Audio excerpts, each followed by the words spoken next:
21/4/2024 பாபா சொல்கிறாரு, தீவிர புருஷார்த்தத்திற்கான அன்பை ஜுவாலா ஸ்வரூபமாக்கி எல்லையற்ற வைராக்கிய உள்ளுணர்வின் அதிர்வலைகளை நாலாபுறமும் பரவச் செய்யுங்கள். இன்றைக்கி பாப்தாதா குழந்தைங்களுடைய நெத்தியில் இருக்கக்கூடிய 3 விதமான ரேகைகளை பார்க்குறார். முதல் ரேகை என்ன தெரியுமா? பாபாவுடைய பாலனை அப்படிங்கிற அதிர்ஷ்ட ரேகையை பார்க்குறார்.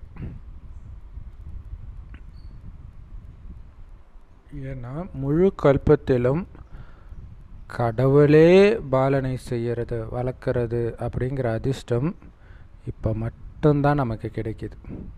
கடவுளே வளர்க்குறது, அதனால தான் அவர் அப்பான்னு சொல்கிறோம். அடுத்தது,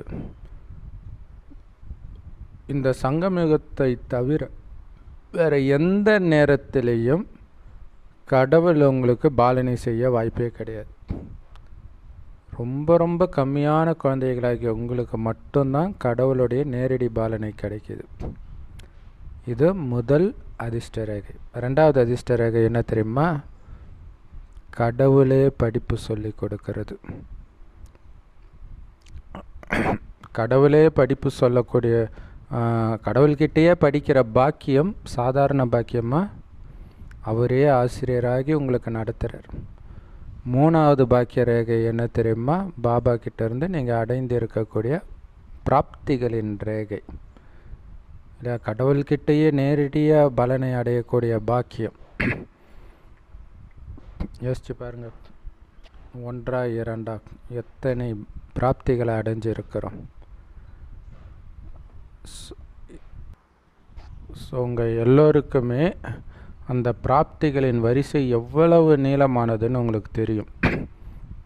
இந்த 3 விதமான அதிர்ஷ்ட ரேகைகள் ஒவ்வொரு குழந்தையுடைய நெத்தியிலும் ஜொலிச்சிட்டு இருக்குது அப்படின்றத பாபா பார்க்குறார்.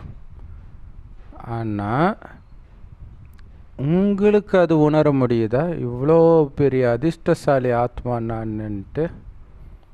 கடவுளே வளர்க்குறாரு, ஞானத்தை சொல்லி கொடுக்குறாரு, அனைத்தையும் நிரப்புறார் பிராப்திகளை. இது கூடவே உங்களுடைய நிச்சய புத்தியின் ஆதாரத்தில் பாப்தாதா உங்களுடைய ஆன்மீக போதையை பார்க்கிறார். நீங்கள் எல்லோரும் கடவுளுடைய குழந்தைகள். அதனால் உங்களுக்கு அவ்வளவு ஆன்மீக போதை இருக்குது. நேரடியாக அவருடைய பாலனையில் இருக்கிறோம். முருகன் அந்த அவங்க பேர் ஏதோ ஒரு தாய்மார்கள் சொல்லுவாங்க, கார்த்திகை தாய்மார்களோ அங்கேயோ. ஸோ அந்த இடத்துல சரவண பொய்கையிலே வளர்க்குறாங்களே. ஸோ அந்த மாதிரி இங்கே கடவுள் நமக்குன்னு தனியாக ஒரு இடத்தை உருவாக்கி, சங்கமயுகம்னு ஒரு இடத்தை உருவாக்கி அதுக்குள்ளேயே இருக்க சொல்கிறார். கண்ணுக்குள்ளே வச்சு வளர்க்குறார். ஏன்னா சுற்றி பூதம் உங்களை தூக்கிட்டு போயிடும். இல்லை, முருகனை அந்த இடத்த விட்டு வரக்கூடாதுன்னுவாங்க. அவர் எப்பயாச்சும் வெளில வந்தார்னா திடீர்னு அசுரன் தூக்கிட்டு போயிடுவோம். நீங்கள் உயர்ந்ததிலும் உயர்ந்த புனிதத்திலும் புனிதமான மகான் தன்மையானவர். உலகத்தில் உள்ள எல்லாரோடையும் கம்பேர் பண்ணும்போது உங்களை விட உயர்ந்தவரோ புனிதமானவரோ மகான் தன்மை கொண்டவரோ முழு கல்பத்திலும் கிடையவே கிடையாதுன்ற. அதே மாதிரி மனதாலும் உடலாலும் தெய்வீக குணத்தினாலேயும் அனைத்தையும் நிரம்பி முழு நிர்வகாரியாக தேவதை ஸ்வரூபத்தில் நீங்கள் இருக்கிறீங்க இல்லையா? அந்த மாதிரி யாரும் இருக்கிறது கிடையாது. இல்லை, இப்போவே நீங்கள் மகான். இது இல்லாமல் சொர்க்கத்தில் தான் உங்களுக்கு உடலும் தூய்மையாக இருக்கும். ஸோ உடலும் தூய்மை, மனமும் தூய்மை, கொஞ்சம் கூட அழுக்கு கிடையாது. அப்படி உங்களை மாதிரி யாருமே கிடையாதுன்ற. இல்லை, நிறைய தர்மஸ்தாபகர்கள்லாம் ரொம்ப கஷ்டப்படுறாங்க, நோய்வாய்ப்பட்டு இறக்குறாங்க. நமக்கு அப்படியா? சொர்க்கத்தில் எந்த நோயும் இருக்காது. தான் பாபா சொல்கிறார், மிக உயர்ந்தவர்களும் நீங்களே, புனிதமானவர்களும் நீங்களே, மிகப்பெரிய பணக்காரர்களும் நீங்களே. இந்த தர்மம், இந்த யஜ்யம் ஸ்தாபனை செய்யும் பொழுது ஆரம்பத்தில் பாபா குழந்தைங்களுக்கு சொல்லுவாங்களாம், நீங்கள் தான் இருக்கிறதுல மிகப்பெரிய பணக்காரங்கன்ட்டு. நியூஸ் பேப்பரில் கூட ரொம்ப போதையாக ஓம் மண்டலை தான் உலகத்திலே மிகப்பெரிய பணக்காரர்கள்னு பிரிண்ட் அடிக்க வச்சாராம், பிரிண்ட் போட்டாராம் பாபா. ஸோ இது எல்லாமே ஆரம்ப காலத்தில், ஸ்தாபனையின் ஆரம்ப காலத்தில் உங்களுடைய மகிமையாக இருந்தது. ஏன்னா அப்போ எல்லாமே இருந்தது. யாராவது ஒரு நாளில் பல கோடி வருமானம் சம்பாதிக்கக்கூடியவராக ஆகிறதா இருந்தாலும் உங்கள் அளவுக்கு அவங்களால சம்பாதிக்க முடியாது. அதனால் நீங்கள் தான் யூ ஆர் தி ரிச்சஸ்ட்ன்றார். இருக்கிற ரிச்சஸ்ட்டு, ரிச்சஸ்ட்னா தான் டாப், அதுக்கு மேலே யாரும் பணக்காரங்க கிடையாது. ஸோ அதோடைய அடையாளம் என்ன? நீங்கள் தான் பணக்காரங்கள்ன்றதுடைய அடையாளம் என்ன? என்ன அடையாளம் தெரியுமா? உங்களுக்கு பணக்காரர் ஆகிறது ஒரு பெரிய விஷயமே கிடையாது, ரொம்ப சின்ன விஷயன்றார். ஆனால் மனிதர்கள் பணக்காரர்களாக ஆகிறதுக்கு எவ்வளோ உழைப்பு போடுறாங்க. ஆனால் நீங்கள் சர்வசாதாரணமாக அனைத்து பிராப்திகளிலும் நிரம்பியவராக ஆகிறீங்க, அனைத்து கஜானாவையும் நிரப்பிக்கிறீங்க. அதுக்கான வழி தெரியும் தானே? ஒவ்வொரு அடியிலும் பாபா நினைவு இருக்க இருக்க அது பாட்டுக்கு பணம் ஏறிக்கிட்டே இருக்கும். நீங்கள் பண்ண வேண்டியதெல்லாம் என்ன தெரியுமா? ஒரு புள்ளி வைக்கணும், அவ்வளோதான். ஒரு புள்ளி வச்சுட்டா, ஹிந்தியில் புள்ளின்றதுக்கு ரெண்டு அர்த்தம் வரும். புள்ளின்னும் அர்த்தம் வரும், இந்த சூன்யன்றாங்களே, புள்ளின்னும் வரும், ஜீரோன்னும் வரும். அப்போ ஒரு புள்ளிக்கும் ஒன்றுக்கு பக்கத்தில் ஒரு புள்ளி வச்சா 10 ஆகிடுது, இன்னொரு புள்ளி வச்சா 100 ஆகிடுது, இன்னொரு புள்ளி வச்சா 1000 ஆகிடுது, அப்படியே லட்சம் கோடி. அந்த மாதிரி நீங்கள் ஒரு புள்ளி வைக்கும்போதும் அப்படி ஆகுதுன்றார். இந்த மாதிரி யாராலையாவது சம்பாதிக்க முடியுமா? ஜஸ்ட்டு நீங்கள் நினச்சிக்கிட்டே இருப்பீங்க, அங்கே வருமானம் ஏறிக்கிட்டே இருக்கும்.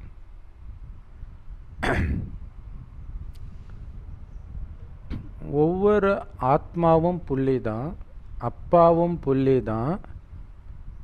நாம் நாடகத்துக்கு முற்றுப்புள்ளி வைக்கிறதும் புள்ளி தான். ஆக்சுவலாக இன்றைக்கி முரளியில் எனக்கு ரொம்ப பிடிச்ச பாயிண்ட்டு இது. எந்த காரியம் செய்கிறதுக்கு முன்னாடி இந்த 3 புள்ளியை வச்சுட்டு தொடங்குங்கன்றார். ஆத்மா நான் பண்ண போகிறேன், பரமாத்மா புள்ளியோடு பண்ண போகிறேன், நாடகத்திலிருந்து எது நடந்தாலும் முற்றுப்புள்ளி வச்சுட்டு கடந்ததை நினைக்காமல் பண்ண போகிறேன். நீங்கள் எப்போ உங்களை ஆத்மா புள்ளின்னு நினைக்கிறீங்களோ அப்போவே உங்களுடைய வருமானம் ஏற ஆரம்பிச்சிடும். இல்லை, first gear, second gear, third கியர்னு போடுறாங்களே, அந்த மாதிரி புள்ளி வச்சோன்னே ஃபஸ்ட் கியர் நவர ஆரம்பிச்சிடுது வண்டி. இந்த லௌகீக உலகத்தில் ஒரு 0 ஆட் பண்ணால் தான் அந்த நம்பர் ஏறிக்கிட்டே இருக்கும் இல்லையா? 1க்கு பக்கத்தில் 0 போட்டால் 10 ஆகுது, இன்னொரு 0 போட்டால் இன்னொரு 0 போட்டால் இன்னொரு 0 போட்டால் பல மடங்கு ஏறிக்கிட்டே இருக்குது இல்லையா? ஸோ அப்போ நம்ம சம்பாதிக்கிற வழி தான் ரொம்ப ரொம்ப ஈஸியான வழி. யோசிச்சு பாருங்களா, அவங்க சீட்டு கம்பெனிலலாம் சீக்கிரமாக பணக்காரனாகணும்னு போட்டு ஏமாறுறாங்க. ஆனால் நம்ம ஜாலியாக உட்காந்துட்டு சம்பாரிச்சிக்கிட்டே இருக்கோம். இதை யாராலும் திருடக்கூட முடியாது. யாருக்கும் தெரியாது நம்மக்கிட்ட இவ்வளோ வருமானம் இருக்குது, பல ஜென்மத்துக்கு கூடவே வரும்ன்ட்டு.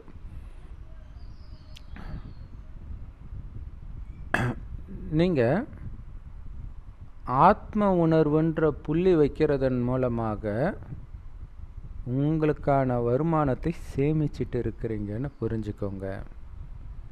அதேமாதிரி அப்பான்ற புள்ளி வைக்கிறதன் மூலமாக, அதாவது பாபா நினைவு, இங்கே புள்ளி வைக்கிறதுன்றது நினைக்கிறது, ஆத்மா நினைக்கும்போது உங்களுக்கான வருமானம் சேமிப்பாகுது. அப்பான்ற புள்ளி வைக்கும் பொழுது இன்னும் அதிகமாக கஜானா நிரம்பி வழியுது. எப்போ நாடகத்துக்கு நீங்கள் முற்றுப்புள்ளி வைக்கிறீங்களோ, மற்றவர்களுடைய தொடர்பில் இருக்கும்போது, உறவில் இருக்கும்போது நாடகத்துக்கு டக்குன்னு முற்றுப்புள்ளி வைக்கிறீங்களோ கடந்ததுக்கு, அப்போ உங்களுடைய கஜானா இன்னும் இன்னும் இன்னும் இன்னும் நிரம்புதுன்றார், அதிகரிச்சுக்கிட்டே இருக்குதுன்றார். ஏன்னா கடந்ததை நினைக்கும் பொழுது எல்லாம் உங்களுடைய கஜானா காலியாகுதுன்றதை புரிஞ்சுக்கணும். அதனால தான் வீண் எண்ணத்துலேருந்து விலகிருங்க. ஒரு செகண்டில் முற்றுப்புள்ளி வச்சுட்டு வெளியில் வாங்க, வீண் விஷயத்தை பேசாதீங்க, மிகப்பெரிய எதிரி, அதில் தான் பயங்கரமாக லீக்கேஜ் ஆகுது, சம்பாரிச்சதெல்லாம் போயிடுதுன்றார் பாபா. அப்போ யோசிச்சு பாருங்கள், முழு நாளில் எத்தனை தடவை இந்த புள்ளி வச்சுருப்பீங்க? இந்த 3 புள்ளியும் வைக்கிறீங்க தானே? வைக்கிறது ரொம்ப ஈஸி தானே, இல்லை கஷ்டமா? அல்லது புள்ளியே வழுக்கிட்டு போயிடுதா? அப்படின்னா என்ன அர்த்தம்? நினைவு வழுக்கிட்டு போயிடுதா, நினைக்காம மறந்துடுறீங்களான்றார். சும்மா ஒரு புள்ளி வச்சே வருமானம் சம்பாதிக்கிற வழியை பாபா கற்றுக் கொடுக்குறார். படிக்காதவங்க கூட பண்ண முடியும். புள்ளி வைக்க தெரியும் தானே? தெரிஞ்சவங்க ஒரு கையால் கை தட்டுங்க, இல்லை ஒரு கை 2 கையால் தட்டுறதுக்கு பதில் ஒரு கையை இப்படி அசைப்பாங்க. பக்காவாக இருக்கிறீங்க தானே? அல்லது சில சமயம் வழுக்கிட்டு போயிடுதா? சில சமயம் மட்டும்தான் புள்ளி வைக்கிறீங்களா? ஏன்னா இருக்கிறதுல ரொம்ப ஈஸியான விஷயம் புள்ளி வைக்கிறது தான். கண்ணு தெரியாதவங்கிட்ட கூட பென்சிலை கொடுத்துட்டு பேனை ஒரு பேப்பரை கொடுத்தா என்ன பண்ணுவான்? ஈஸியாக புள்ளி வைப்பான். அதுக்கு அவன் எதுவுமே படிச்சிருக்க தேவையில்லை. அப்படி இருக்கும்போது உங்களுக்கு ஒரு கண்ணு இல்லை, 2 கண்ணு இல்லை, 3 கண்ணு கிடச்சிருக்குது. 3 கண்களை கொண்ட திருநேத்திரி நீங்கள். அதனால் இந்த 3 புள்ளியும் நிரந்தரமாக வச்சுக்கிட்டே இருங்க. கேள்விக்குறி வளைஞ்சி போகும், எழுதி பாருங்கள், அப்படி தானே இருக்குது. ஆனால் புள்ளி வைக்கிறது ரொம்ப ஈஸியாச்சே. அதனால தான் பாபாவுக்கு சமமாகிறதுக்கு பலவிதமான வழியை சொல்லி கொடுத்துக்கிட்டே இருக்கிறார்.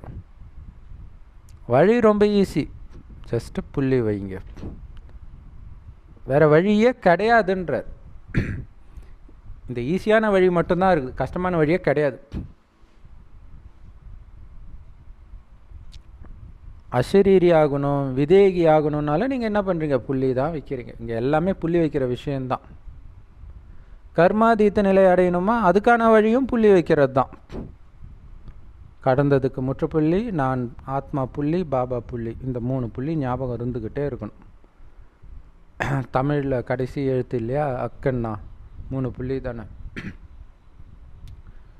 அதனால தான் பாபா இதுக்கு முன்னாடி சொன்னாராம், எப்போ நீங்கள் அமிர்த வேலையில் பாப்தாதாவோட சந்திப்பு விழா கொண்டாடுறீங்களோ, இதயபூர்வமான உரையாடல் நிகழ்த்துறீங்களோ, அல்லது ஒரு வேலை செய்கிறீங்களோ, முதல்ல உங்கள் நெத்தியில் இந்த 3 புள்ளியை வச்சிட்டு பண்ணுங்கன்றார் இல்லையா. பாபாவை சந்திக்கும் போது கடந்த காலத்துக்கு முற்றுப்புள்ளி வச்சுட்டு பாபாவை சந்திங்க. கடந்த காலத்து விஷயத்தை பேசிகிட்டு இருக்கக்கூடாது. ஞானம் அடைய போகிற விஷயம், அடைஞ்சிட்டு இருக்கிற விஷயம், முரளியில் பாபா சொன்ன விஷயம், இதை தான் பேசணும். அதுக்கு தான் 3 புள்ளி வச்சுட்டு பண்ணிங்கன்னா கரெக்டாக பண்ணுவீங்க. பாபாவோட பேசும்போதும் இதே மாதிரியே, அமிர்த வேலை சந்திக்கும் போதும், எந்த வேலை செய்தாலும் லௌகிக வேலையாக இருக்கட்டும், அலௌகிக வேலையாக இருக்கட்டும், அப்போ வீண் விஷயம், இவங்களை பற்றி பேசுறது, அவங்கள பற்றி பேசுறது, அதெல்லாம் பண்ண மாட்டீங்க. ஸோ 3 புள்ளியை நெத்தியில் வச்சுட்டு பண்ணுங்கள், அதாவது ஞாபகம் வச்சுக்கிட்டு பண்ணுங்கள். அதனால் நீங்கள் அந்த சிகப்பு திலகத்தை வைக்க வேண்டிய அவசியம் கிடையாது. ஸ்தூலமாக எனக்கு ஞாபகம் வரணும்னு வச்சுக்கிறது, அப்போ எல்லோரும் தான் வச்சுக்கிறாங்க, அப்படி அதெல்லாம் ஒன்றும் அவசியம் கிடையாது. இந்த விழிப்புணர்வுன்ற திலகம் இருக்கணும். இந்த திலகம் அழியாமல் இருக்குதா, எந்த காரணத்தினாலையும் செக் பண்ணிக்கிட்டே இருங்க. பெண்களுக்கு பழைய படங்கள்லாம் காட்டுவாங்களே, அந்த பொட்டு அழிஞ்சிட்டாலே ஒரு பெரிய அபசகுனமாக நினைப்பாங்க. இப்போ எந்த பொண்ணு நெத்தியிலும் பொட்டே இருக்கிறது கிடையாது. ஆனால் இந்த திலகம் அழியக்கூடாது. அழியாமல் இருக்குதா, அழிக்க முடியாததாக இருக்குதா? அழிக்க முடியக்கூடாது. அந்த 3 புள்ளி இருந்துக்கிட்டே என்ன அமிர்த வேலைச்சு, என்ன நினைக்கிறது, எந்த பாயிண்ட்டும் ஞாபகம் இல்லை, புள்ளி வைங்க, முடிஞ்சு போச்சுன்ற. ஆத்மா பரமாத்மா நாடகத்துக்கு முற்றுப்புள்ளி. குழந்தைங்களுடைய அன்பை பார்க்குறாரு. எவ்வளோ அன்போட குழந்தைங்க ஓடோடி வந்திருக்கிறாங்க பாப்தாதாவை சந்திக்கிறதுக்கு. அதே மாதிரி பாபாவை சந்திக்கிறதுக்கு அந்த டைமண்ட் ஹாலுக்கு வரும் பொழுது முதல்ல உட்காரணும் அப்படின்னா, அந்த கேட்டை திறந்த உடனே வரணும். 2 மணிக்கு திறந்து விடுவாங்க, அப்போவே போய் உட்காருவாங்க. எப்போ? நைட்டு 8:30 மணிக்கு பாபா வர்றதுக்கு. ஸோ அப்போ அந்த அன்புனால தானே அவ்வளோ முயற்சி பண்ணி அடித்து பிடிச்சி முன்னாடி உட்காரணும். இதனால் உங்களுடைய தூக்கத்தை மறக்கிறீங்க, தாகத்தை மறக்கிறீங்க. தண்ணி குடிக்க எழுந்துச்சி போனால் கூட திரும்ப இடம் கிடைக்குமான்னு அப்படியே உட்காந்துட்ருப்பாங்க. ஸோ பாபா எல்லாத்தையும் பார்க்குறார், ஒட்டுமொத்த நாடகத்தையும் பார்க்குறார். அந்த மாதிரி குழந்தைங்களுடைய அன்பில் பாபா தன்னையே அர்ப்பணிச்சிடுறாராம். சொல்கிறாரு, நீங்கள் எப்படி பாபாவை சாக்கார ரூபத்தில் பார்க்கறதுக்காக ஓடோடி வந்தீங்களோ அதே மாதிரி பாபாவுக்கு சமமாகிறதிலும் தீவிர முயற்சி காட்டுங்க இல்லையா. அதாவது பாபா நீங்கள் எல்லா முறையிலும் பாருங்களேன், நெகட்டிவாகவே பேச மாட்டார். இதை பண்ணுறியா அதை ஏன் பண்ணலைன்னு அவர் கேட்கல. இப்போ வந்தீங்களா அதே மாதிரி இதுலேயும் அன்பை காட்டுங்க, அது பாசிட்டிவாக சொல்கிறார்.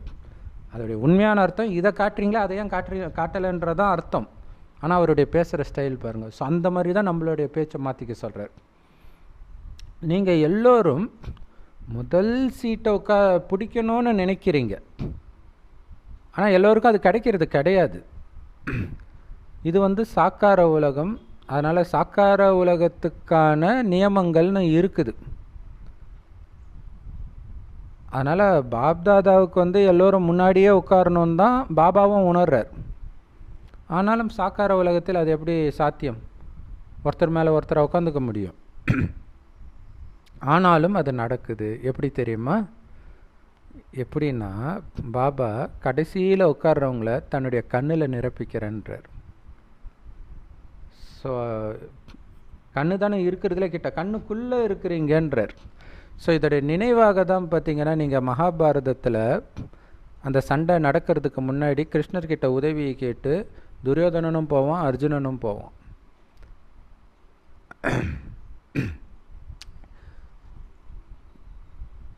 ஃபஸ்ட்டு துரியோதனன் தான் வருவான்.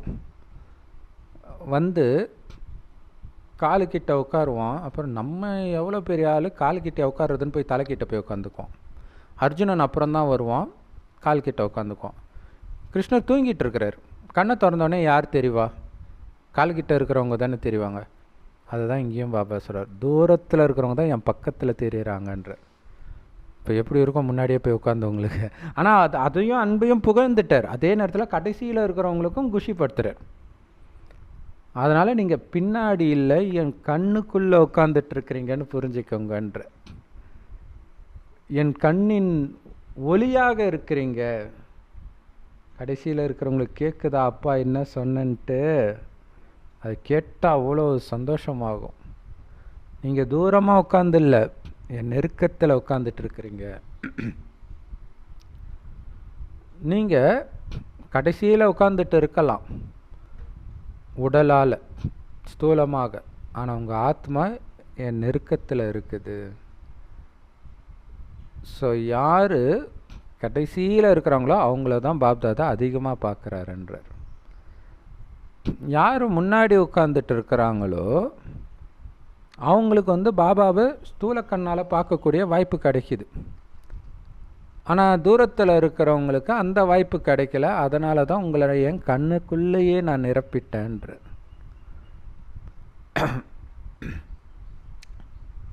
பாப்தாதா சிரிக்கிறார். 2 மணி ஆன உடனே, அதாவது மதியம் 2 மணி ஆன உடனே எல்லாம் வரிசை ஃபார்ம் பண்ணுறீங்க உட்கார்றதுக்கு உள்ள டைமண்ட் ஹாலில். கண்டிப்பாக அந்த க்யூவில் நிற்கிறதுக்கே. ஸோ அந்த டைமில் எத்தனை மணிக்கு திறந்து விடுவாங்கன்னு எனக்கு தெரில. பட் நான் போனப்போ 2 மணிக்கெலாம் திறந்து விட்ருவாங்க. ஸோ அப்போ க்யூவில் நின்றுக்கிட்டே இருப்பாங்க போல இருக்குது. பாபா வரதுக்கு முன்னாடி தான் திறப்பாங்க போல இருக்குது. ஸோ அப்போ நின்று களைச்சி போயிடுறீங்க குழந்தைங்க. அதனால் அன்பான மசாஜ் பண்ணி விடுறார் குழந்தைங்களுக்கு. முதல்ல அன்புனால் மசாஜ் பண்ணுறாரு, பிறகு கால்களுக்கு மசாஜ் பண்ணுறார். என் குழந்தை எனக்காக நின்று இருக்குதுன்ட்டு. பாப்தாதாவுடைய மசாஜை உணர முடியுதா? ரொம்ப அன்பான தனித்துவமான மசாஜ் அது. இன்றைக்கி ஒவ்வொருத்தரும் எங்கெங்கே இருந்தோ ஓடி வந்திருக்கிறீங்க. இந்த சீசனுடைய கடைசி வாய்ப்பை தவற விடக்கூடாதுன்ட்டு.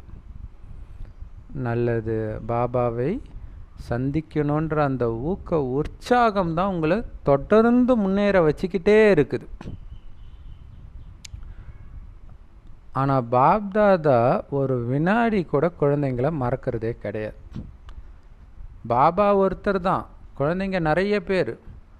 ஆனாலும் யாரையுமே பாபா ஒரு வினாடி கூட மறக்கிறது கிடையாதுன்ற. எவ்வளோ பெரிய விஷயம். ஏன்னா 5000 வருஷம் கழித்து காணாமல் போய் கண்டெடுக்கப்பட்ட குழந்தைங்க நீங்கள். நான் மறப்பேனா? யோசிச்சு பாருங்கள். எந்தெந்த மூலையிலலாம் இருந்தீங்க இந்த பூமியில், அங்கேருந்தெல்லாம் உங்களை நான் கண்டுபிடிச்சிருக்கிறேன். இந்தியாவிலையும் சரி, வெளிநாட்டிலையும் சரி, கிராமத்தில் மூலை முடுக்கலெல்லாம், அந்தமான் தீவு, நிறைய மாலத்தீவு, நிறைய அந்த இடங்கள்லாம் சென்டர்லேயே கிடையாது. அங்கெல்லாம் பாபா குழந்தைங்க இருக்கிறாங்க. இப்போ இன்டர்நெட் மூலமாகலாம் பாபா அவங்கள ரீச் பண்ணிடுறார். ஆனால் நீங்களாக தேடினீங்களே, கோயில் குளம் இமயமலை அங்கே இங்கேன்னு போனீங்களே, அப்பாவை கண்டுபிடிச்சிங்களா? அலைஞ்சி திரிஞ்சு ஏமாந்தது தான் மிச்சம். பாபாவை கண்டுபிடிக்க முடியல. ஆனால் வெவ்வேறு தேசத்தில் இருக்கக்கூடிய, மாநிலத்தில் இருக்கக்கூடிய, நகரத்தில் இருக்கக்கூடிய, கிராமங்களில் இருக்கக்கூடிய குழந்தைங்கள பாபா கண்டுபிடிச்சிட்டார், தன்னுடையவர் ஆக்கிட்டார். அதனால தான் நீங்கள் பாடுறீங்க, நான் பாபாவுடையவர் ஆகிட்டேன், பாபா என்னுடையவர் ஆகிட்டார். பாபா உங்கள் ஜாதியை பார்க்கல, நாட்டை பார்க்கல, கலரை பார்க்கல, எதையும் பார்க்கல. உங்களுடைய பூர்வ மத்தியில் இருக்கக்கூடிய அந்த ஆத்மாவுடைய கலரை மட்டும்தான் பார்க்குறார், அந்த ஒளியை தான் பார்க்குறார். ரெட்டை வெளிநாட்டினர் என்ன நினைக்கிறீங்க? பாபா உங்கள் கேஸ்ட்டு, ஜாதி, மதத்தை, கலரெல்லாம் பார்த்தாரா? நீங்கள் கருப்பாக இருந்தாலும், வெள்ளையாக இருந்தாலும், அழகாக இருந்தாலும், அசிங்கமாக இருந்தாலும், இதெல்லாமா பாபா பார்த்தாரு? எதையும் பார்க்கல. நீங்கள் என்னுடையவராக ஆகியிருக்கிறீங்கன்றதை மட்டும்தான் பாப்தாதா பார்க்குறார். இது பாபாவுடைய அன்பா, உங்களுடைய அன்பா? 2 பேருடைய அன்புன்னு குழந்தைங்க சொன்னாங்களாம். பாபா சொல்கிறார், குழந்தைங்க எப்பயுமே பதில் சொல்கிறதுல ரொம்ப புத்திசாலிங்க. ஏன்னா குழந்தைங்க என்ன சொல்கிறாங்களாம், பாபா அன்பு தானே பாபா, அன்பை ஈர்க்கும்னு சொன்னீங்க, அப்போ நாங்கள் அன்பு வச்சுருக்கிறோம், அதனால தான் நீங்களும் எங்கள் மேலே அன்பு வச்சுருக்கிறீங்க. ஸோ அப்போ 2 பேரும் தானே பாபா அன்பு வச்சுருக்குறோம் அப்படின்னு சொன்னாங்களாம். குழந்தைங்க எவ்வளோ புத்திசாலிங்க. ஸோ குழந்தைங்களுடைய தைரியம், ஊக்க, உற்சாகத்தை பார்த்து பாபாவுக்கும் ரொம்ப சந்தோஷம். கடந்த 15 நாட்களுக்கான சார்ட் ரிசல்ட்டை பாப்தாதா பார்க்குறார், குழந்தைங்களுடைய ரிசல்ட்டை. ஸோ நாலாபுரத்தில் இருக்கக்கூடிய குழந்தைங்களுடைய ரிசல்ட்டில் ஒரு விஷயத்தை பாப்தாதா பார்க்குறாரு, பெரும்பான்மையானவர்கள் கவனம் கொடுத்து இருக்கிறீங்க பாபாவுடைய நினைவில் இருக்கிறதுக்கு. ஆனாலும் நீங்கள் எத்தனை % இருக்கணும்னு நினச்சிங்களோ அந்த அளவுக்கு இல்லை, ஆனால் கவனம் கொடுத்துருக்குறீங்க. தீவிர முயற்சி செய்யக்கூடிய குழந்தைகள் பாபாவுக்கு சத்தியம் செய்ததை நிறைவேற்றுறதுக்கு முயற்சி செய்து முன்னேறி இருக்கிறீங்க. அப்படி முன்னேறதுனால நீங்கள் கண்டிப்பாக இலக்கை அடைவீங்க. ஆனால் இது பெரும்பான்மையானவர்கள். இருந்தாலும் சிறுபான்மையாக கொஞ்சம் பேர் இப்போ கூட அலட்சியத்தினால, சோம்பேறித்தனத்தினால ரொம்ப கம்மியாக தான் கவனம் கொடுக்குறாங்க. அவங்களுடைய விசேஷ ஸ்லோகன் என்ன தெரியுமா? இல்லையா, பாபா குழந்தைங்களுடைய விசேஷ ஸ்லோகன், தீவிர புருஷார்த்தியோட விசேஷ ஸ்லோகன், பாபா கொடுத்த விசேஷ ஸ்லோகன் இப்பொழுது இல்லை, எப்பொழுதும் இல்லை. ஆனால் இந்த மாதிரி சோம்பேறியாக அலட்சியமாக இருக்கிறவங்களுடைய விசேஷ ஸ்லோகன் என்ன தெரியுமா வச்சுருக்கிறாங்களாம்? நாங்கள் ஆகிடுவோம் பாபா, நாங்கள் அங்கே போயிடுவோம் பாபா அப்படின்றாங்களாம். பாபா சொல்கிறார், எப்போ ஏதோ ஒரு டைம் நான் அங்கே போவேன்னு நீங்கள் நினைக்கிறீங்களோ அதுக்கு பேர் அலட்சியம். அங்கே நான் போயே ஆகணும் அப்படின்னு சொல்கிறது தான் தீவிர முயற்சி. பாப்தாதா நிறைய வாக்குறுதிகளை கேட்குறார். இப்படி ஆவோம் பாபா, கண்டிப்பாக அப்படி ஆவோம் பாபான்னு வாக்குறுதி கொடுக்கறத பார்க்குறார். நீங்கள் நிறைய அழகழகான சத்தியம் பண்ணுறீங்க, அவ்வளவு தைரியமாக நீங்கள் நல்ல நல்ல வாக்குறுதிகள் கொடுத்து பாப்தாதாவுக்கு தில்குஷ் தோழி கொடுக்குறீங்க, இதயத்தை மகிழ்விக்கக்கூடிய ஒரு இனிப்பை கொடுக்குறீங்க. பாபாவும் அதை ரொம்ப அன்பாக ஸ்வீகாரம் பண்ணிக்கிறார் நீங்கள் சொல்கிறத. ஆனால் நீங்கள் வாக்குறுதி கொடுக்குறீங்க, சத்தியம் பண்ணுறீங்க அப்படின்னா அதோடைய உண்மையான அர்த்தம் என்ன அப்படின்னா, உங்களுடைய முயற்சியின் அதிகப்படியான பலனை அனுபவம் செய்கிறீங்கன்னு அர்த்தம்ன்ற இல்லையா? அந்த வாக்குறுதி கொடுக்கும்போதே அந்த பலனை அனுபவம் பண்ணுறீங்கன்ற. ஏன்னா பலனை அனுபவம் பண்ணலைன்னா அதுக்கு ஒரே காரணம், அந்த சத்தியத்தை நீங்கள் உறுதியாக பண்ணலை. இல்லாட்டினா அந்த நேரமே உங்களுக்கு சந்தோஷம் வரும், நான் அதை பண்ணியே தீருவேன்னு சொல்லும்போதே அந்த சந்தோஷம் இருக்குன்ற.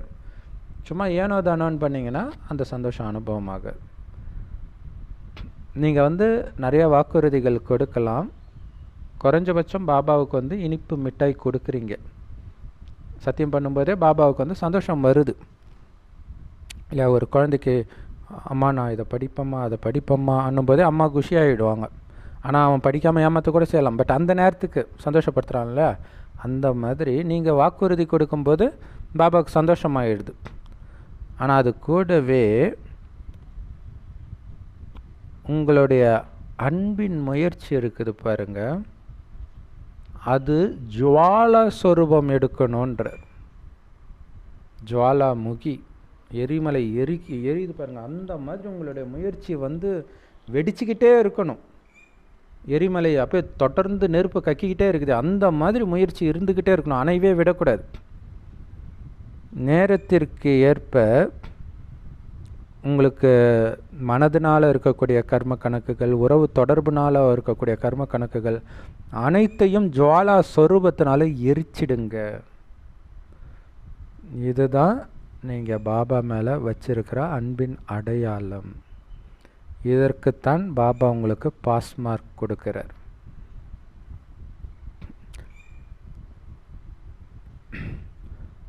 இந்த அன்பு உங்ககிட்ட இருக்குது, இப்படி ஆகணும்னு.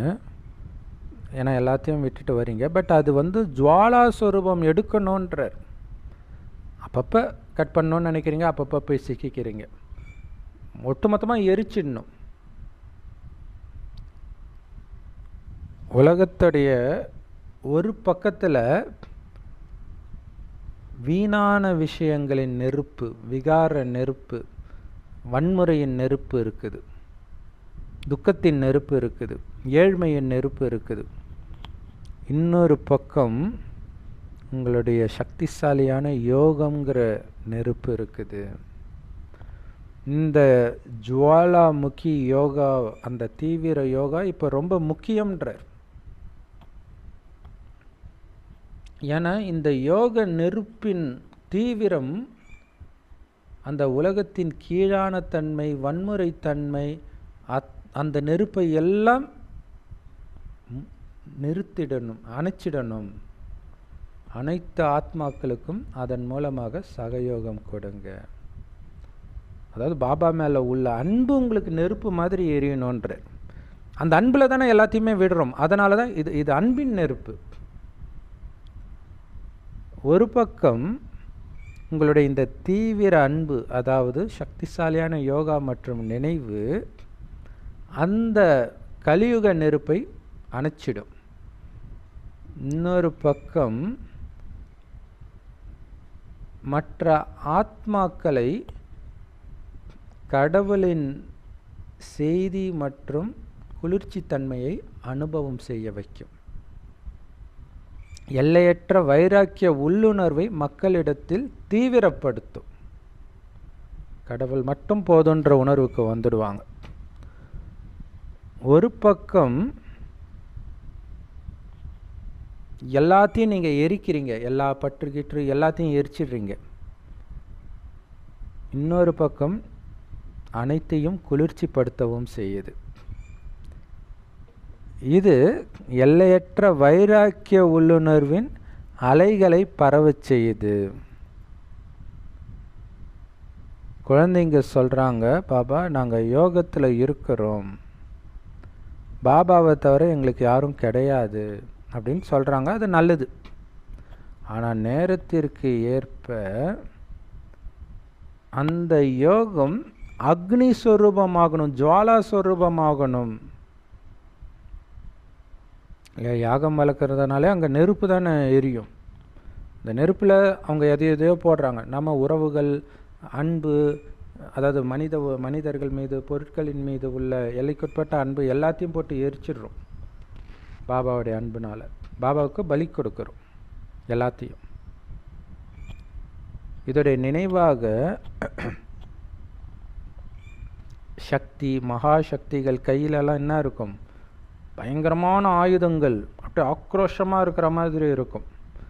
காளி, துர்கா. ஸோ இந்த மகாசக்தி சொரூபத்தின் சொரூபங்களை நீங்கள் இப்போ வெளிப்படுத்தணும். நீங்கள் பாண்டவர்களாக இருக்கலாம், சக்திகளாக இருக்கலாம், அதாவது பிரதராக இருக்கலாம், சிஸ்டராக இருக்கலாம். நீங்கள் எல்லோரும் ஞான கடலிலிருந்து வெளிப்பட்ட ஞான நதிகள். கடல் கிடையாது, நதிகள். நீங்கள் ஞான கங்கைகள். ஸோ கங்கையில் குளித்தா பாவம் போகும்னு சொல்கிறாங்களே, அது மாதிரி ஞான கங்கைகளாகிய நீங்கள் அனைத்து ஆத்மாக்களையும் இந்த ஞானத்தின் குளிர்ச்சியின் மூலமாக அந்த பாவ நெருப்பிலிருந்து விடுபட வைக்கணும். அந்த பாவ நெருப்பை அணைக்கணும் இந்த ஞானத்தின் குளிர்ச்சியின் மூலமாக. இதுதான் இப்போதைய நேரத்திற்கான பிராமணர்களாகிய உங்களுடைய கடமை. இந்த வருஷம் என்ன சேவை செய்யணும்னு குழந்தைங்க கேட்டுட்டு இருக்கிறீங்க. பாபா சொல்றார், நேரத்தின்படி நீங்கள் எல்லாரும் வானப்பிரஸ்த நிலையில் இருக்கிறீங்க. அதனால் வானப்பிரஸ்த நிலையில் இருக்கிறவங்க என்ன பண்ணுவாங்களோ அந்த சேவையை பாப்தாதா பண்ண சொல்கிறேன். வானப்பிரஸ்த நிலையில் இருக்கிறவங்க என்ன பண்ணுவாங்க?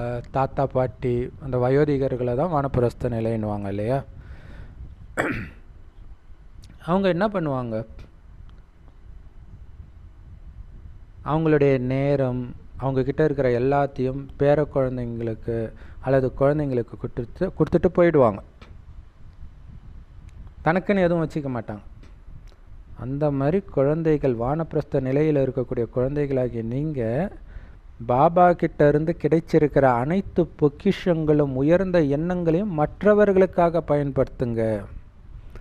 உங்களுக்காக கொஞ்சம் மட்டும் பயன்படுத்தணும், பெரும்பாலும் மற்றவர்களுக்கு தான் பயன்படுத்தணும். அதாவது பாபா கிட்ட இருந்து நான் சக்தி எடுக்கிறேன்றதெல்லாம் கொஞ்சம் தான் இருக்கணும்.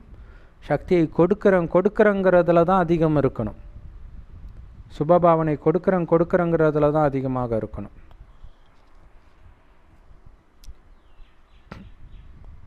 ஸோ கருவியாகி மற்றவர்களுக்கு இந்த கஜானாக்களை பயன்படுத்துவதன் மூலமாக அந்த சேவையின் பிரத்யக்ஷ பலனை அல்லது பழத்தை நீங்கள் சாப்பிடுவீங்க. உங்களுடைய எண்ணங்களினாலும் வார்த்தையினாலும் சேவை செஞ்சுக்கிட்டே இருங்க.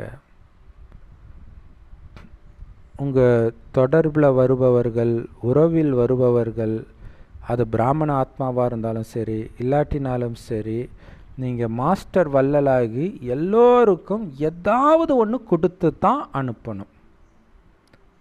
சுயநலமற்றவராகி அவங்களுக்கு சந்தோஷத்தினால நிரப்புங்க, அமைதியினால் நிரப்புங்க, ஆனந்தத்தின் அனுபவத்தை ஏற்படுத்துங்க, அன்பின் அனுபவத்தை ஏற்படுத்துங்க. கொடுத்துக்கிட்டே இருங்க. கொடுக்கறது தான் அடையிறது. பிராமண வாழ்க்கையில் கொடுக்கறது தான். நீங்கள் கொடுத்தா தானாகவே அடைவீங்க. கொடுக்க கொடுக்க தானாக நமக்குள்ளே நிரம்பும். அதுதான் இங்கே முக்கியமான விஷயம். ஸோ இதோடைய நினைவாக தான் பக்தி மார்க்கத்தில் தானம் பண்ணிகிட்ருக்குறாங்க. இப்போ நீங்கள் சக்திகளை தானம் பண்ணுறதுடைய நினைவாக. ஸோ கொஞ்சம் கூட சுயநலம் இல்லாமல் உங்கள் தொடர்பில் யார் வந்தாலும் உங்கள் கிட்டேருந்து அவங்க போகும்போது ஏதோ ஒன்று உங்கள் கிட்டேருந்து அடைந்து தான் போகணும். மாஸ்டர் வள்ளலாகிய உங்கள் கிட்ட வந்துட்டு அவங்க வெறுங்கையோடு போகக்கூடாது. நீங்கள் ரோட்டில் போகும்போதே உங்களை கிராஸ் பண்ணி போகிறவங்க எல்லாருக்கும் அந்த சக்தியினால் நிரப்பி தான் நீங்கள் அனுப்பணும். அப்போ சதா ஜுவாலாமுகி ஸ்வரூபத்தில் இருப்பீங்களா? எவ்வளோ ஈஸியான வழி பாருங்கள் யோகம் பண்ணுறதுக்கு. பிரம்மா பாபா நடந்தாலும் சுத்தினாலும் அவர் முன்னாடி வர யாராக இருந்தாலும் அவங்க ஏதோ ஒரு அனுபவம் இல்லாமல் போக மாட்டாங்களாம். அதனால்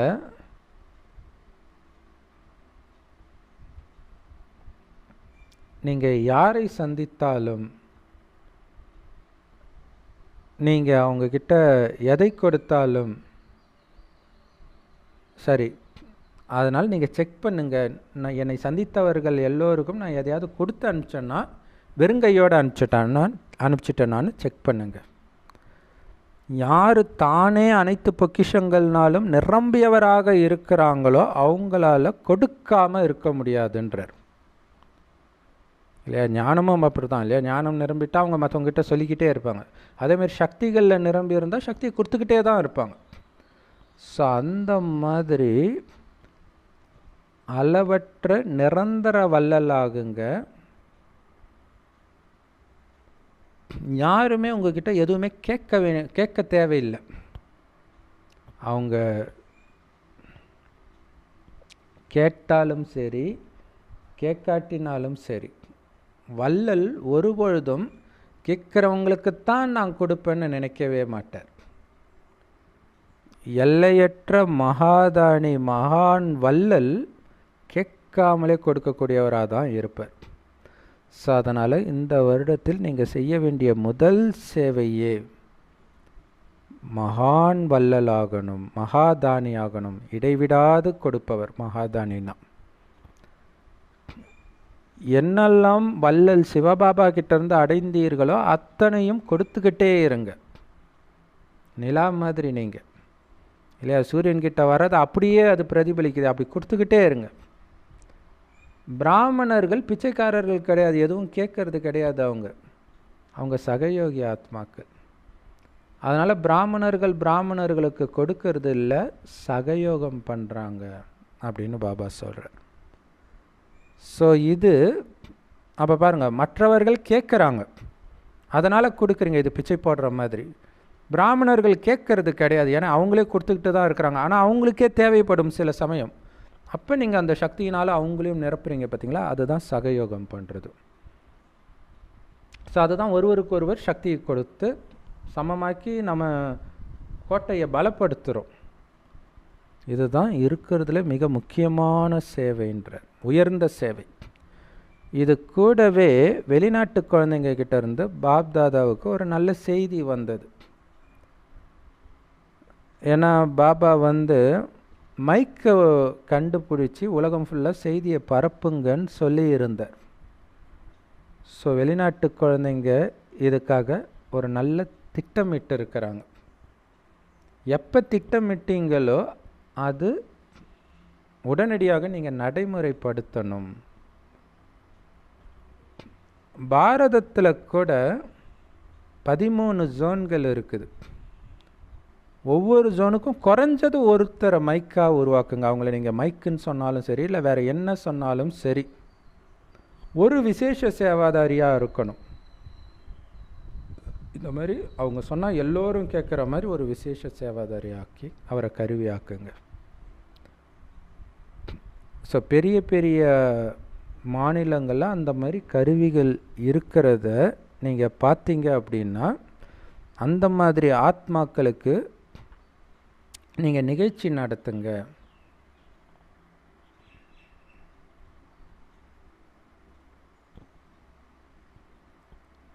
உங்களால் அந்த மாதிரி நிகழ்ச்சி நடத்த முடியாதுன்னு கிடையாது, கண்டிப்பாக நடத்தணும்.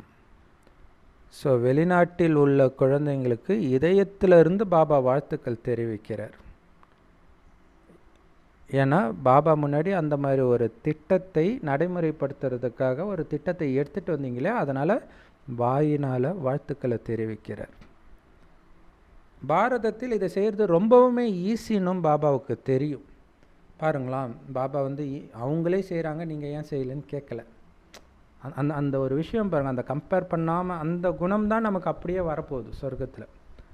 ஸோ பாரத குழந்தைங்களுக்கு இதை செய்கிறது ஈஸின்றார், செய்யலைன்றது தான் அதோடைய உண்மையான அர்த்தம். ஆனால் அதை பாசிட்டிவாக சொல்கிறார். ஸோ அதனால் நீங்கள் நல்ல தரமான ஆத்மாக்களுக்கு சேவை செய்து நெருக்கத்தில் அழைச்சிட்டு வரக்கூடிய சகயோகி ஆத்மாக்களாக நீங்கள் மாற்றணும். ஏன்னா இங்கே நிறைய சகயோகி ஆத்மாக்கள் இருக்கிறாங்க, அவங்கள இன்னும் நெருக்கத்தில் நீங்கள் அழைச்சிட்டு வரணும். இது கூடவே பிராமண ஆத்மாக்களை நெருக்கத்தில் அழைச்சிட்டு வர்றதுக்காக மதுபனில் நல்ல சக்திசாலியான வாயு மண்டலத்தை நீங்கள் உருவாக்கணும். மதுபன்லையும் சரி, சுற்றி எல்லா இடத்துலையும் சரி. பட்டி வைங்க, இதயபூர்வமான உரையாடல்கள் நிகழ்த்துங்க. ஸோ அங்கே வர ஒவ்வொருத்தருக்கும் அந்த தீவிர ஜுவாலை அக்னியின் அனுபவம் ஆகணும், அந்த யோகத்தின் அனுபவம் ஆகணும். இங்கே வந்த உடனே அவங்களுக்கு பிடிச்சிடணும், முன்னேறணுன்ற எண்ணம் வரணும். ஸோ இந்த சேவை செய்கிறதுல நீங்கள் பிஸியாகிட்டீங்கன்னா உங்கள் நேரத்தை எடுத்துக்கக்கூடிய சின்ன சின்ன விஷயங்கள், பிரச்சனைகள், உங்கள் மனசை உடைக்கக்கூடியது, இதெல்லாம் ஒரு பொம்மை விளையாட்டாக தான் அனுபவமாகும். ஏன்னா நீங்கள் ஒரு பெரிய விஷயத்தை பண்ணிகிட்ருக்கிறீங்க, இதெல்லாம் உங்களுக்கு ஒரு பெரிய விஷயமாகவே தெரியாது. 24 மணி நேரமும் சூரியன் மாதிரி சக்தியை கொடுத்துக்கிட்டே இருப்பீங்க. அதுதான் ஜுவாலா ஸ்வரூபமாகிறது. அதனால் உங்களுடைய மிக உயர்ந்த நிலை இந்த அன்பின் ஜுவாலா சொரூப நிலையில் இருக்கும் பொழுது சின்ன சின்ன விஷயம்லாம் உங்களுக்கு சின்ன பொம்மை விளையாட்டு மாதிரி தான் இருக்கும். அப்போ நீங்கள் தானாகவே பாதுகாப்பாக தான் இருப்பீங்க. இன்னமும் கூட மாஸ்டர் சர்வசக்திவான் குழந்தைங்க சின்ன சின்ன விஷயத்துக்கெல்லாம் கடின உழைப்பு பண்ணுறதை பார்த்து பாப்தாதாவுக்கு கருணை வருதான். எப்போ உங்களுடைய அன்பின் ஜோதி அல்லது அந்த ஜுவாலை குறையுதோ அப்போ தான் நீங்கள் கஷ்டப்பட வேண்டியதாக இருக்குது. அதனால் கடின உழைப்பிலிருந்து உங்களை நீங்கள் விடுவிச்சுக்கோங்க. அப்படின்னா உழைக்கவே தேவையில்ல, அலட்சியமாக இருக்கலான்னு அர்த்தம் கிடையாது. கடின உழைப்பிலிருந்து விடுபடுங்கன்றார், அலட்சியமாக இருங்கன்னு சொல்லலை. பாபா அன்பில் வேலை செய்யும் பொழுது உங்களுக்கு கடின உழைப்பு அனுபவமாகாது.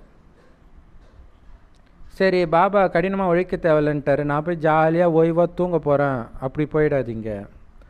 கடின உழைப்பை அன்புனால் முடிக்க சொன்னனே தவிர அலட்சியத்தினால் முடிக்க சொல்லலை. என்ன பண்ணணும்னு புரிஞ்சுதா?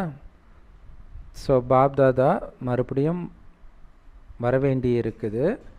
ஏன்னா நீங்கள் எல்லோரும் இது 1999 முரளி, 2000 உலகம் அழியும் அந்த மாதிரிலாம் நினச்சிட்டு இருந்தாங்க இல்லையா, என்ன நடக்க போகுதுன்னு. நீங்கள் எல்லோரும் கேட்டுக்கிட்டு இருக்கிறீங்க, பாபா வருவாரா வரமாட்டாரான்ட்டு. பாப்தாதா ஒருபொழுதும் குழந்தைங்களுக்கு இல்லை மாட்டேன் அப்படின்னு சொல்கிறது கிடையாது. பாபா எப்போவுமே ஹாஞ்சி தான் சொல்லுவார். குழந்தைங்க கூப்பிட்டா உடனே உள்ளேனையான்னு நான் வந்துடுறேன்றார். பாருங்களாம், அப்போ இப்போ வர்றதில்லைல்ல, கூப்பிட்டா வந்துடுறேன்றாரு, ஆனால் இப்போ வர்றதில்லையே. ஆனால் வேறு ரூபத்தில் சந்திப்பு நடக்கும்னு சொல்லியிருக்கார். அதுதான் உலக அழிவின் போது என்ன நீங்கள் கூப்பிட்டா நான் உங்கள் கூட இருப்பேன்றார், பாதுகாப்பாக இருப்பீங்கன்றார். இப்போ அந்த சந்திப்புக்கான ட்ரைனிங் கொடுக்கறதுக்காக தான் ஸ்தூலமாக பாபா வர்றதில்லைன்றதை புரிஞ்சுக்கணும். இப்போ அந்த பயிற்சி பண்ணாதவங்க கடைசியில் கஷ்டப்படுவீங்க. ஸோ திடீர்னு அது வரக்கூடாது இல்லையா, அதுக்காக தான் இப்போ அந்த பயிற்சிக்காக தான் இதை கொடுத்து வச்சுருக்கிறார். குழந்தைங்க கூப்பிட்டா உள்ளேனையா அப்படின்னு பாபா உடனடியாக வந்துடுவாராம். மாட்டேன்னு நான் சொல்லவே மாட்டேன்ற. இது ரொம்ப ரொம்ப ரொம்ப முக்கியமான லைன் இன்றைக்கி முரளியில், கடைசி நேரத்தில் உங்களை பாதுகாக்கிற லைன். ஸோ அதனால் என்ன பண்ணணும் என்ன பண்ணக்கூடாதுன்னு புரிஞ்சுக்கிட்டீங்களா? கடின உழைப்பை அன்புனால் முடியுங்க. இந்த வருடத்தை கடின உழைப்பை முடிக்கும் வருடமாக கொண்டாடுங்கள். அன்புனால் முடிக்கணும், சோம்பேறித்தனத்தினால கிடையாது. இதை நல்லா ஞாபகம் வச்சுக்கோங்க, சோம்பேறித்தனத்தினால கிடையாது. இது ஓகே தானே? ஜானகி தாதியை பார்த்து கேட்குறார், உங்களுடைய கேள்வியெல்லாம் முடிஞ்சிச்சா, ஏதாவது இருக்குதா? தாதி சிரிச்சாங்களாம். இப்போ விளையாட்டெல்லாம் முடிஞ்சிடுச்சு. ஸோ அப்போ ஜானகி தாதிக்கு ஏதோ ஆப்ரேஷன் ஏதோ நடந்திருக்குப்பில் இருக்குது. அந்த ஆப்ரேஷன்லாம் கூட என்னது, இந்த நாடகத்தில் அது ஒரு விளையாட்டு, நல்லா தானே இருந்துச்சு. ஸோ பாபா பயிற்சி கொடுத்துருக்கிறாரு. நீங்கள் இது கண்டினியூஸாக பாபா திரும்ப திரும்ப இதை தான் சொல்லிகிட்ருக்கிறார். அந்த கான்சன்ட்ரேஷன் பவரை அதிகரிக்கிற பயிற்சி நீங்கள் தொடர்ந்து பண்ணிக்கிட்டே இருக்கணும். உங்களுடைய மனம் புத்தியை ஒரு வினாடியில் புள்ளி ஸ்வரூபத்தில் நிலைக்க வைக்கணும். நில்லு அப்படின்னு சொன்ன உடனே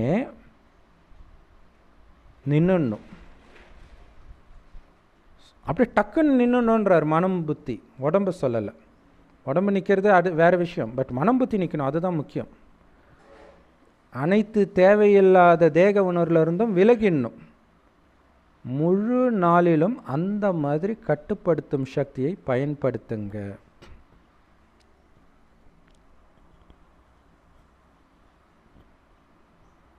நில்லு அப்படின்னு கட்டளை கொடுத்த உடனே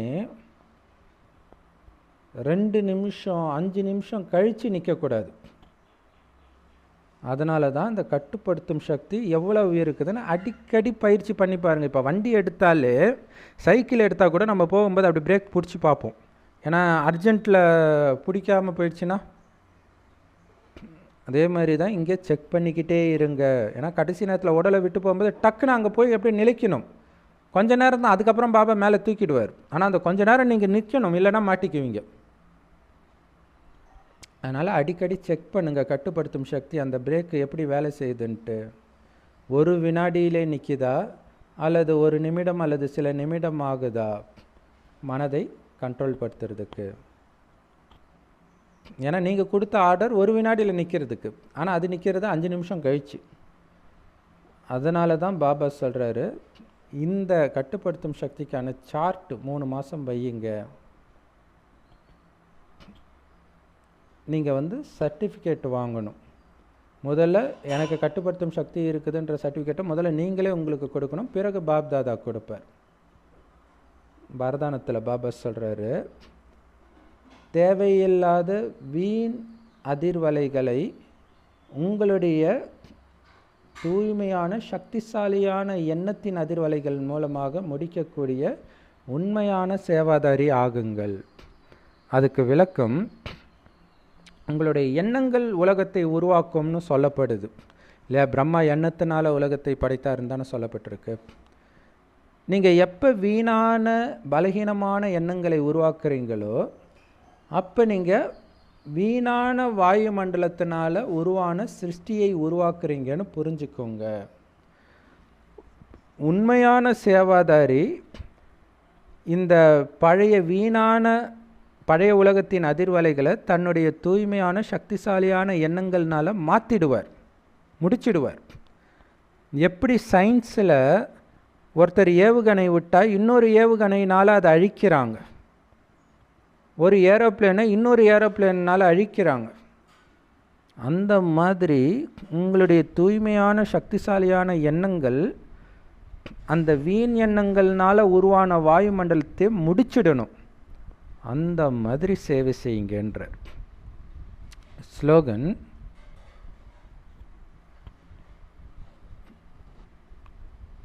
சூக்ஷ்மமான தங்கச்சங்கிலி என்ற தடைகள் இல்லையா, சூக்ஷ்மமான தடைகள் இருக்கும். ஸோ அது சேவையில் உள்ள பற்றாக இருக்கலாம், சேவை செய்கிறவங்க மேலே உள்ள பற்றாக இருக்கலாம், அந்த சென்டர் மேலே உள்ள பற்றாக இருக்கலாம். இந்த மாதிரி தடைகள் இருக்கும். ஸோ அதனாலேயே உங்களால் உலகம் ஃபுல்லாக சேவை செய்ய முடியாது, உலகம் ஃபுல்லாக சக்தி கொடுக்க முடியாது, மற்ற இடத்துக்கு போய் சேவை செய்ய முடியாது. ஸோ இந்த தடைகளில் இருந்தும் விடுபடக்கூடிய முக்தி வருடத்தை கொண்டாடுங்கள் அப்படின்னு பாபா ஸ்லோகன் சொல்கிறாரு. ஸோ இன்றைக்கி 3rd சண்டே, உலக யோகா தினம் இல்லையா. அதனால் 6 to 7 பாபா குழந்தைங்க எல்லோரும் ஒரு குழுவாக இருந்து தேவதை ஸ்வரூபத்தில், அதாவது பூஜ்ய ஸ்வரூபத்தில், கோயிலில் தெய்வம் இருக்கிறாங்க இல்லையா, அந்த சிலைகளின் ஸ்வரூபத்தில் என்னுடைய பக்தர்களின் ஆசையை நான் நிறைவேற்றி கொண்டிருக்கிறேன், அந்த ஸ்வரூபத்தில் நிலைச்சிருக்க சொல்கிறார் 1 மணி நேரத்துக்கு. உங்கள் பார்வையிலே உங்கள் பக்தர்களை ஒரு வினாடியில் இந்த பூமியிலிருந்து எடுத்துகிட்டு போயிடணும். அனைத்தையும் அவங்கள மறக்க வைக்கணும், அவங்களுக்கு காட்சி கொடுக்கணும். அந்த மாதிரி நீங்கள் ஆகணும். ஸோ அவங்களுக்கு காட்சி கொடுத்து சந்தோஷப்படுத்தக்கூடிய ஆத்மாவாக இருக்கக்கூடிய பயிற்சியை 6:30 மணிலேருந்து 7:30 மணி வரைக்கும் பண்ணுங்க அப்படின்னு பாப்தாதா சொல்கிறாங்க. செம powerful Murli. Love you Bapdada. Thank you Bapdada. குஷியாக இருங்க, குளிர்ச்சியாக இருங்க.